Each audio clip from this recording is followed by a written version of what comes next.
বোরহানউদ্দিনে জমি বিরোধে নারী আহত, নির্মাণাধীন টয়লেট ভাঙচুরের অভিযোগ, থানায় জিডি আশরাফুল ইসলাম সোহেল। বোরহানউদ্দিন ভোলার বোরহানউদ্দিন উপজেলায় জমি সংক্রান্ত দীর্ঘদিনের বিরোধকে কেন্দ্র করে এক নারীকে হামলা ও নির্মাণাধীন টয়লেট ভাঙচুরের অভিযোগ উঠেছে। এ ঘটনায় ভুক্তভোগী পরিবার বোরহানউদ্দিন থানায় একটি সাধারণ ডায়েরি জিডি দায়ের করেছে।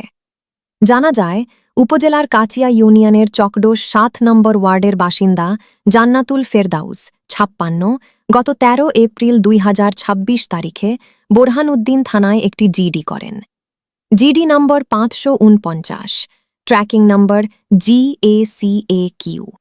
অভিযোগে উল্লেখ করা হয়, প্রতিবেশী মোহাম্মদ শহীদ ৪০, মোহাম্মদ জুনায়েত ৩৭, মোহাম্মদ জাবের ২৮ ও আব্দুল রাজ্জাক ৪৫ এর সঙ্গে দীর্ঘদিন ধরে জমি নিয়ে বিরোধ চলছিল।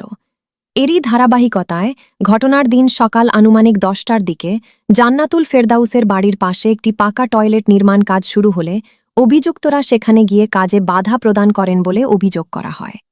এ সময় জান্নাতুল ফেরদাউসের মেয়ে হাফসা জাহান মুন ২৭ বাধার কারণ জানতে চাইলে পরিস্থিতি উত্তপ্ত হয়ে ওঠে। অভিযোগ অনুযায়ী এক পর্যায়ে তার ওপর ইট পাটকেল নিক্ষেপ করা হয়। এতে তিনি পায়ের গোড়ালিসহ শরীরের বিভিন্ন স্থানে আঘাতপ্রাপ্ত হন।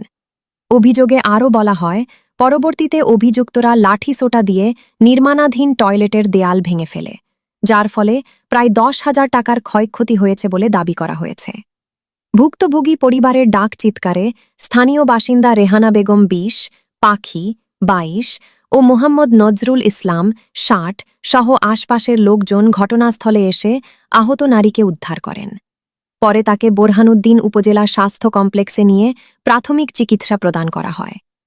এ ঘটনায় ভুক্তভোগী পরিবার অভিযোগ করে, হামলার সময় অভিযুক্তরা তাদেরকে খুন জখমের হুমকি দিয়ে ঘটনাস্থল ত্যাগ করে। অন্যদিকে অভিযোগের